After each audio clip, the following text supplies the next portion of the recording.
Well, my name is Ruth Duerr. I've been a Ronin since 2015, but I'm also actually a member of a number of other groups, including the Earth Science Information Partnership, which is just now celebrating its 25th year. Um, and it actually is a nonprofit organization whose mission is to basically make data matter. And it's kind of a brain trust because it's basically a group of earth science data professionals from all walks of life, including agencies, academia. Um, we have a number of corporate developers, etc. So it's a lot of data archives, a lot of application developers, a lot of tool system developers, and data providers. And while it's mostly earth science, I will say that over the past several years, it's actually become much more broad in scope in terms of what science disciplines it covers, but it's primarily earth and environmental science. And they have a number of different types of partners. Mostly I'm showing this because you can see the range of them and that they're not all just US. For example, Manaki Wenua Land Care Research is in New Zealand. I'm sure I didn't say that correctly. And Offscope is obviously in Australia. But one thing you all should note as Ronin and prospective Ronins is that the Ronin Institute is a member of ESIP. And you can see by the little logo right here under the Type 2 organizations that are members. In any case, ESIP runs, it's entirely volunteer run. And it runs on this concept of basically clusters and committees. And clusters basically are rather informal. And they basically form when a bunch of people get together and say that they need to or want to discuss something about some topic. And that's pretty much all it takes. And then all of a sudden you get a Zoom space, a wiki, and some other facilities to help make that conversation go well. And so it's got a number of different clusters. And the work that I'm talking about here today is work in the sustainable data management cluster down here at the bottom right. And it's that cluster formed because ESIP, with its 140 or so members, organizations, has a number of archives in it, and making archives sustainable is always an issue, I guess I should say, because funding for data management is not something that is easy to come by. And so we have this cluster called the Sustainable Data Management Cluster, and its purpose is to really try and make it easier to keep the data that is created by research going. And so it started a few years ago, this project to take a look at a lot of the principles that have been coming out of various communities related to data and data management, and try and figure out what that really means if you wanted to be a repository that was implementing those.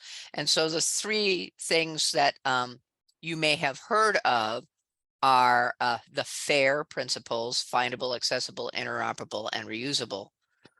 The trust principles, which are all about repositories becoming transparent, responsible, having a user focus, sustainable, and having reasonable technologies. And then the CARE principles, which came out of the Global Indigenous Data Alliance. And one thing to note is that data repositories are kind of an interesting thing, because while they publish and archive data and make that data available to other users for further use, and they try and curate that data to keep it alive for the future and to make it easier to find, they actually are kind of an interface or a layer between the research community, be they agency researchers, commercial researchers, or academics, and the broader public. And so if you think about the three sets of principles that I very briefly introduced here, the care principles, the fair principles, and the trust principles, really fair is about making your data basically interoperable and findable and accessible. Trust is about making your repositories trustworthy, and care is about taking care of people. Now, care came out of the indigenous data communities, but there are more underrepresented groups than just the indigenous communities. But the care principles were originally promulgated by the indigenous communities, and probably that set of principles should apply primarily to those groups and not be misappropriated outside of that group. But I will note that even as the care principles were being first put together, I was talking to Stephanie and Maui, who were some of the principal organizers of the Global Indigenous Data Alliance, about how really a lot of the care principles are something that you really should apply to any kind of community. But but so that's probably what I guess what I would say is work that needs to be done, is to expand the care principles beyond the indigenous community to include, for example, other kinds of underrepresented groups. In any case, the ESIP cluster, having bitten off this large task of trying to figure out what fair care and trust means for repositories, quickly came to the conclusion that that was a lot to bite off in one go, and so decided to look at the care principles first, because those were the ones that the repositories had the most question about. And so at that point, the goal was to understand how to actually implement the care principles in repositories. And that's what we've been working on ever since. And it's been a few years that we've been doing that now. I note there's 2 messages in the chat, but I do not see them. So if somebody could let me know if there's questions or something I should be answering, that would be great. No, just some comments by Keith. Okay, great. In any case, these are the care principles. They are to make sure that whatever you're doing is to the collective benefit of the indigenous people involved, that you are taking responsibility for having positive relationships with those people, for ensuring that they can understand and have access to those data. So that's expanding the capabilities and capacities of those communities, and ensuring that you're responsive to the factor that maybe their worldviews and languages are not the same as yours, for example. Under authority control, the issue there is to ensure that those communities actually, their rights are being respected, that they have the right to govern and what's being done with their data, and that you're behaving in an ethical way. So those are the care principles. I will be making these slides available, so you don't have to memorize any of this. Why can I not? Okay, there we go. So the ESIP cluster has been working through actually these principles to come up with a set of, here's the activities to implement them. And this is the list, and there's no way I can go through this list. There's actually 2 pages here. One is about knowing your communities and all the things you as a repository should be doing in order to understand that community, both on the provider and the user side.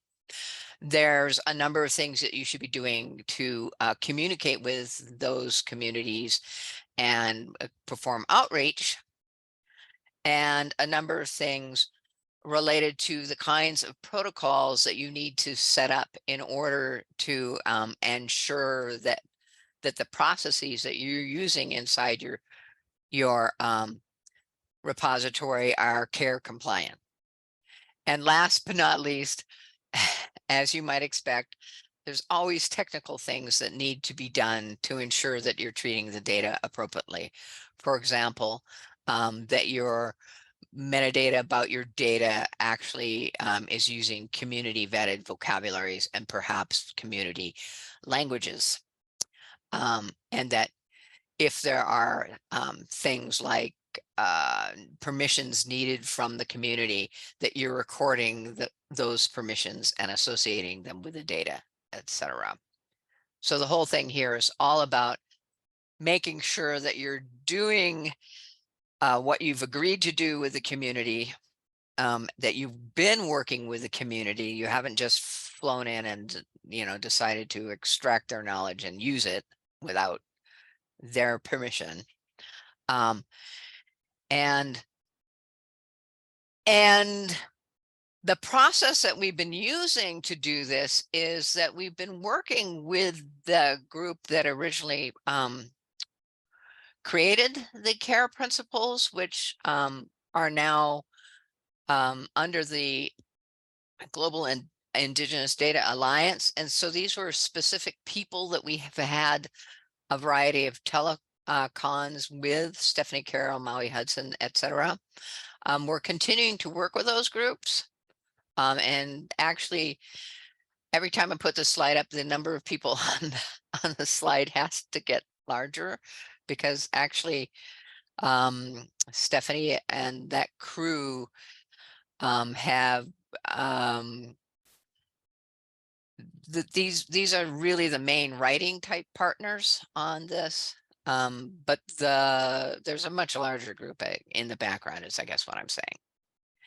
In any case, so the cluster has been working with Indigenous communities, like I said, fairly globally, though primarily from the North America, Australia, New Zealand, a little bit of Africa, and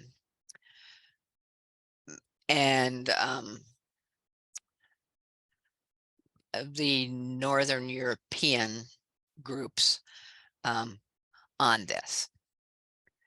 And we've mapped these activities that are repository activities to the actual CARE principles.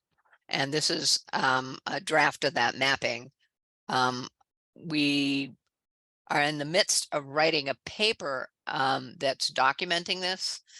The point being that repositories globally are wondering how to implement the CARE principles, and now that we have the set of activities they should be kind of doing, we need to publish a paper so that people have access to kind of sort of a checklist of what they can be doing.